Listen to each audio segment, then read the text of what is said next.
Hey everyone, today I wanted to share with you one little bit of a story that I found on the internet, and it just goes to show you how if you choose to be on the right places on the internet, the knowledge that you can gain can truly benefit you dramatically.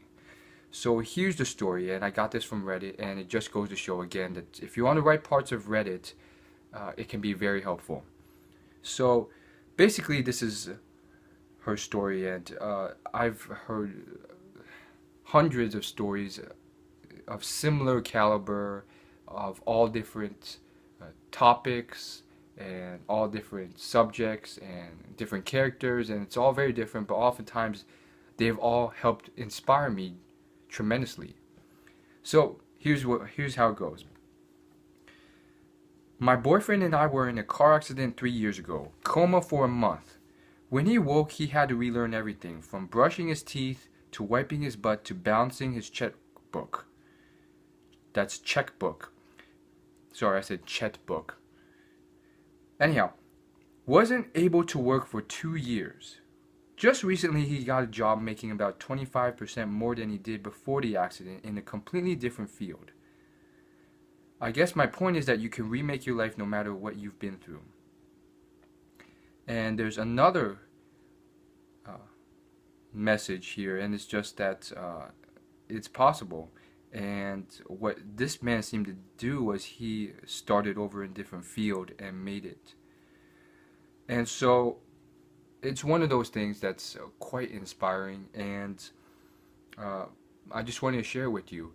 You know, choosing to be on specific areas of the internet that help you, one could argue, is biased, but I do not agree with this because um, although it may be biased to a certain extent because you're just constantly being filled with these success stories and so forth, it's showing you that it can be done. And maybe it is somewhat biased in the fact that, oh, okay, these things don't happen that often. Perhaps a lot of people who fall into comas and then um, after a month they wake up and they don't remember how to do anything. A lot of those people end up becoming homeless on the streets. That may be true, but these stories help show you that it is possible, it can be done. And so that should bring a glimmer of hope, of belief that it's possible. And that can very much uplift you and show you that things are possible. There's some even more crazy stories out there, and it can inspire you.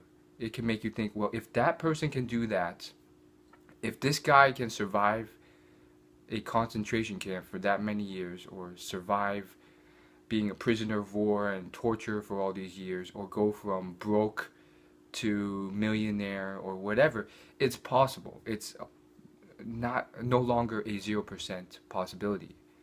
Perhaps it's 0.001%, but it's gone from nothing to at least a percentage, and possibly a much higher percentage than you think. So, long story short, I hope this video inspired you, and just a little message to finalize this whole thing up. I think it's important to realize that the internet can be used as a tool for good, or it can be used as a tool for comfort and stagnation and lethargy and laziness and unproductiveness, or it can be used for a tool for bad.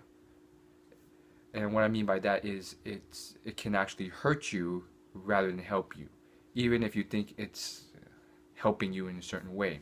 So for instance, you can be watching a lot of pornography and it can just hurt you at the end of the day, because at the end of the day it can set you up to unrealistic expectations of people, and it can set you up for falling into that comfort zone and not needing to ever go out, and it just ruins your social capacity, your social skills. It can become an addiction, and then that can run 10, 20 years, and by that time you've wasted your youth, and it's really hard to break out of that. And you can argue that I don't have, I can just up and recreate my social skill immediately, and it doesn't work like that. So that's one example. Another is just all the entertainment out there. There's plenty of TV shows now available on computers. There's plenty of entertaining YouTube videos that can just make you laugh and so forth. But oftentimes, these things don't translate to anything substantial. So this message is mainly for the people who spend substantial amount of time doing something unproductive. And so make sure you fall into that group, or you don't fall into that group, because even 15 minutes per day can end up turning into an hour a day and 2 hours a day and 5 hours a day of just excessive time wasted. So I'll see you guys later. Thanks for watching. Peace.